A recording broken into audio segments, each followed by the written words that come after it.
Good morning. मेरा नाम वर्षा विनोद मेनन है और मैं विद्या ग्लोबल एकेडमी की टीचिंग फैकल्टी हूँ। हमारे यहाँ नर्सरी टीचर्स ट्रेनिंग का ईयर 1, ईयर 2 और लर्निंग डिसेबिलिटी इंस्ट्रक्टर कोर्स, ये तीनों कोर्स हमारे यहाँ ऑफर करते हैं।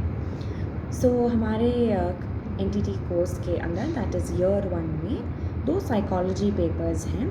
एक है एजुकेशनल साइकोलॉजी और दूसरा है चाइल्ड साइकोलॉजी। इसके ऑलरेडी मलयालम और इंग्लिश में ऑलरेडी वीडियोस हैं। हमारे कुछ न्यू स्टूडेंट्स हैं और उनके लिए हम लोग हिंदी सीरीज़ भी स्टार्ट कर रहे हैं। सबसे पहले हम चाइल्ड साइकोलॉजी ख़त्म करेंगे, उसके बाद हम एजुकेशनल साइकोलॉजी के वीडियो स्टार्ट करेंगे। स्टार्ट करते हैं। सबसे पहले हमें ये समझना है कि साइकोलॉजी होता क्या है। साइकोलॉजी एक ऐसा सब्जेक्ट है जिसमें हम कैसे लोग सोचते हैं, क्या सोचते हैं, उनका व्यवहार किस तरीके का है, ऐसा क्यों है, ये सब हम समझने की कोशिश करते हैं। अगर हम इसी चीज़ को इंग्लिश में डिफ़ाइन करना पड़ता है तो हम कहेंगे psychology is a science which deals with mind and behaviour. Okay, इसी चीज़ को समझने के बाद अगर हम इस सब्जेक्ट का नाम देखते हैं तो सब्जेक्ट का नाम है चाइल्ड साइकोलॉजी। चाइल्ड साइकोलॉजी, जैसे हमें ये दोनों वर्ड चाइल्ड और साइकोलॉजी वर्ड से पता चलता है, ये होना चाहिए बच्चे कैसे क्या सोचते हैं, कैसे सोचते हैं, क्यों सोचते हैं, बच्चे कैसे, मतलब उनका व्यवहार किस तरीके का होता है, क्यों इस तरीके का होता है, ये सब समझने के लिए हमें ये सब्जेक्ट अच्छे से जानना बहुत ज़रूरी है। हम समझ गए चाइल्ड साइकोलॉजी वर्ड मीनिंग क्या होता है, ये सब्जेक्ट क्यों पढ़ते हैं। ठीक है, हमें सब्जेक्ट का टाइटल का मतलब समझ में आ गया, हमें साइकोलॉजी वर्ड का मतलब समझ में आ गया। अब हमें समझना है कि ये सीखने से हमें क्या क्या, मतलब क्लासरूम में हमें क्या क्या मतलब यूज़ होता है ये सब्जेक्ट सीखने से। साइकोलॉजी सीखने से हम ये समझ पाएंगे और हम थोड़ा और कंसिडरेट हमारा बिहेवियर होगा और हमारा अप्रोच बच्चों के तरफ, वो कैसा फील कर रहे हैं, वो कैसे हैं, वो खुश हैं, उन्हें अच्छा लग रहा है, कैसा लग रहा है, और वो लोग कितना आपके साथ आपके एक्टिविटी में या आपके क्लास में इन्वॉल्व है, उनको कुछ और तकलीफ़ है क्या, ये सब उनके बहुत छोटे छोटे बिहेवियरल चेंजेस से हमें समझ आता है अगर हम लोग बहुत कीनली देखें तो। हमें उस जानने के लिए हमें पहले पता होना चाहिए कि क्या क्या होता है बच्चे का, मतलब उनका ग्रोथ कैसा होता है, इनके मानसिक, शारीरिक सारे में जैसे वो बढ़ते हैं, जैसे वो बड़े होते हैं तो बहुत चेंजेस आते हैं, तो उसके बारे में हमें क्लियरली पता होना चाहिए। इस पेपर में हम लोग बच्चों के बारे में, उनके फिज़िकल मेंटल चेंजेस और उससे रिलेटेड सारी चीज़ें हम इस पेपर में डिस्कस करेंगे। जो हमारा फर्स्ट टॉपिक है दैट इज़,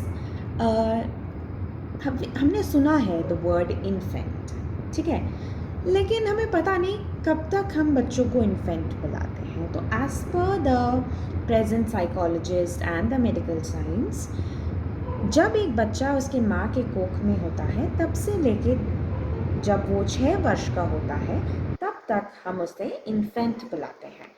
उसके बाद जो वो 6 वर्ष से 12 वर्ष तक उस पीरियड को हम एडोलेसेंस कहते हैं।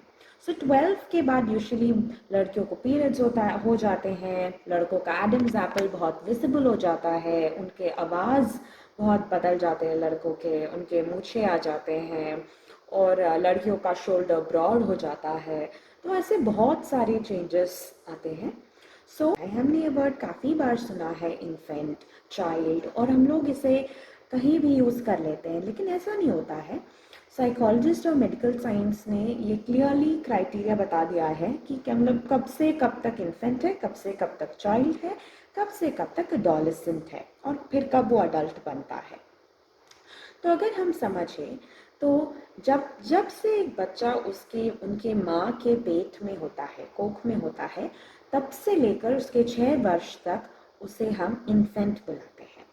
उसके बाद 6 वर्ष से 12 वर्ष तक उसे हम चाइल्ड बुलाते हैं। ठीक है। उसके बाद माँ के कोख से लेके 6 वर्ष तक इन्फेंट, 6 वर्ष से 12 वर्ष तक चाइल्ड, और उसके बाद 12 से 18 तक उसे एडोलेसेंट बुलाएंगे। एडोलेसेंट वो पीरियड है जहाँ पे हम लोग लड़कियों में और लड़कों में बहुत तरीके के चेंजेस हम लोग देख पाते हैं। लड़कियों को पीरियड्स हो जाता है, उनका फिजिकली बहुत सारे चेंजेस होते हैं। लड़कों के लड़कों का एडम्स एप्पल विजिबल होने लग जाता है, और उसके बाद उनके वॉइस में चेंजेस आने लग जाते हैं, उनको मुस्टैश आ जाते हैं, दाढ़ी आ जाने लगती है। तो ये सब चेंजेस हम सबको मालूम है, और ये एडोलेसेंट पीरियड के बीच में आता है, दैट इज फ्रॉम 12 टू 18। लेकिन अभी के टाइम में थोड़ा और जल्दी लोगों को, लड़कियों स्पेशली लड़कियों का एडोलेसेंट पीरियड थोड़ा सा जल्दी आने लग गया है। वो सब हमारे खान पान के वजह से थोड़ा जल्दी आ रहा है, लेकिन नॉर्मल कैटेगराइजेशन में हम लोग 12 से 18 के बच्चों को एडोलेसेंट बोलेंगे। और 18 के बाद हम उन्हें बच्चे नहीं बुलाते, वी कॉल देम अडल्ट्स। ठीक है। 18 के बाद they have their own rights, वो लोग सब कुछ खुद करने के काबिल होते हैं। सो ये है बेसिक क्लासिफिकेशन। इफ़ यू अगर हम लोग देखें, हम लोग अगर डिवाइड करेंगे एक बिन जो बच्चा बॉर्न नहीं हुआ है, जो अपनी माँ की कोख से 18 ईयर्स तक को, उसको हम कैसे हम ये क्लासिफिकेशन तो समझ गए। अब हमें समझना है कि एक बच्चे का डेवलपमेंट हम लोग बोल सकते हैं ग्रोथ। तो ये चालू कब होता है? जब बच्चा चाइल्ड बन जाता है तब होता है, या फिर स्टार्टिंग से ही होता है? So as per the present day psychologist, ये माना जाता है, उनके रिसर्च से हमें पता चला है कि जो शिशु उसके माँ के पेट में होता है तब से लेकर जब तक वो 18 वर्ष के नहीं हो जाते, तब तक 18 वर्ष तक उनका डेवलपमेंट, या फिर आप बोल सकते हो ग्रोथ, ये उनका चलता रहता है। सो एक पर्टिकुलर एज से स्टार्ट नहीं होता है, जब से वो माँ के पेट में है तब से लेकर 18 ईयर्स के जब तक नहीं होते तब तक उनका डेवलपमेंट चलता रहता है। और ये क्या बोलते हैं, ये डेवलपमेंट, तो हम डेवलपमेंट तो समझ गए। अब हमें समझना है कि चाइल्ड साइकोलॉजी कौन से पीरियड को हम लोग स्पेसिफिकली बुलाते हैं। सो चाइल्ड साइकोलॉजी हम तब तक पढ़ते हैं जब तक बच्चा अपना एडोलेसेंट पीरियड नहीं चालू करता। Okay, that is till the age of 12। तब तक हम लोग उस पीरियड को हम चाइल्ड साइकोलॉजी बोलते हैं। सो बच्चे का ग्रोथ, बच्चे का सारे I mean the growth changes, सारे stages and all of that, वो सब हम चाइल्ड साइकोलॉजी में सीखते हैं।